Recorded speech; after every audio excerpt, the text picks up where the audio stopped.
get right to it. It was actually on the intro of the song, the first guitar comes in and goes, which is like just the open A string and then adding this kind of inverted power chord. But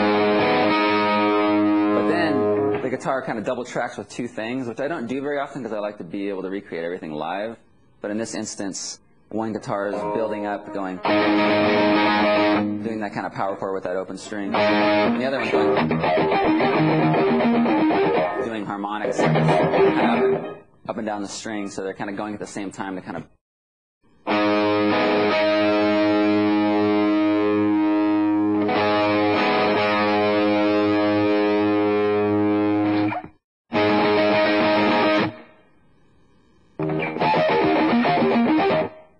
Yeah, then that leads up to the downbeat of the chorus, which is basically just full bar chords, you know, for that kind of heavy rhythm sound. Just that goes A, D, C, G. And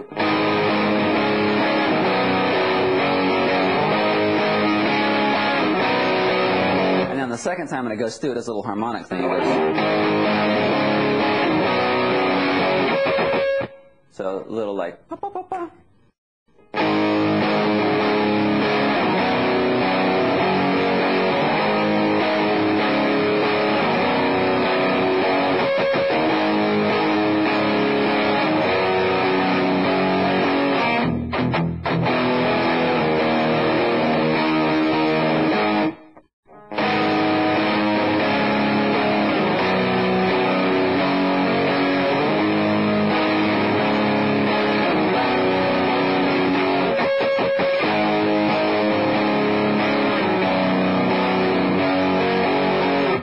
Here to the F with the muted.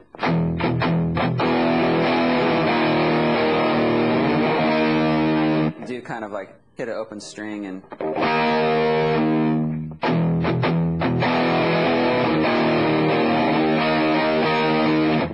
that's basically the chorus. Every time it happens is that same kind of progression. It's the first riff on the first verse. So it's kind of like just picking out that power chord, but doing a little hammer on, so. And hitting a harmonic on the D string at the 7th fret, so. But it's kind of muted down too a little bit the first time. And then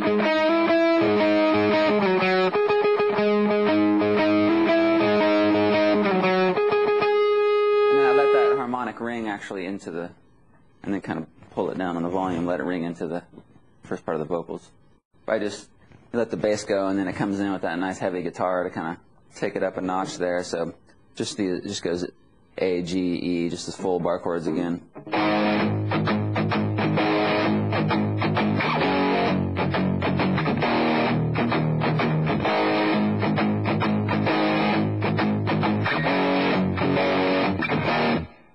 So just kind of that nice chunky chugging along. Right, pushing the rhythm. Yeah. Yeah.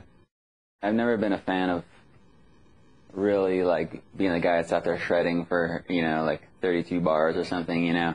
Just kind of, it revisits the, like it does in the first verse, except instead of just playing that same riff again, which I could have done, I figured, you know, take it up a notch and play something that's a little more aggressive, a little more, you know, notey, just to kind of make it a little more interesting. So this particular part kind of starts out a little muted, just. So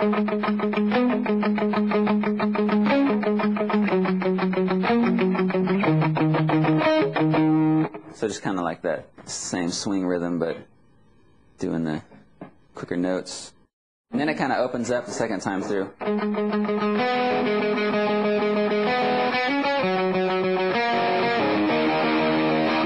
It kind of ends on that chord with the open E string again, so. I just play. There's some feedback going on there, obviously, which is just, I play.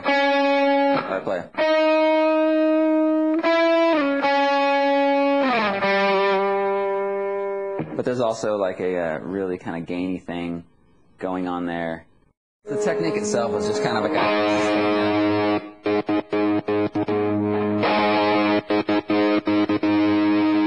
kind of like, it's almost a little off time too. It kind of just has like a little bit of a lag to it, it kind of builds up that, I think, anticipation, because it's like it's kind of pushing against the beat. But you just turn off one of your pickups and use a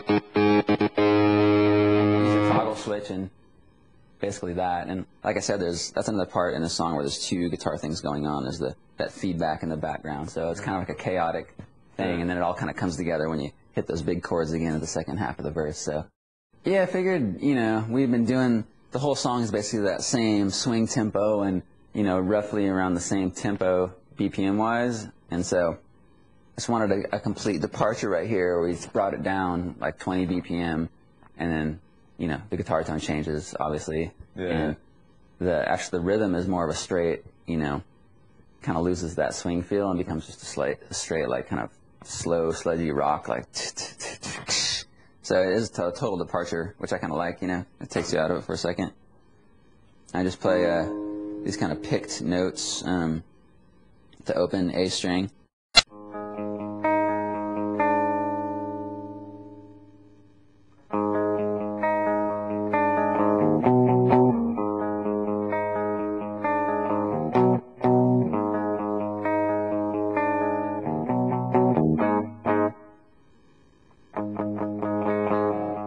And then it kind of goes through it. It does the same thing again, but the vocals and everything comes in.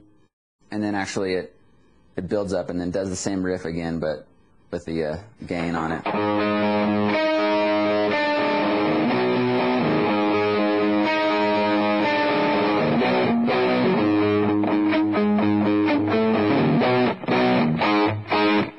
I was doing an extra note there. I don't know what that was, but I'll do that one.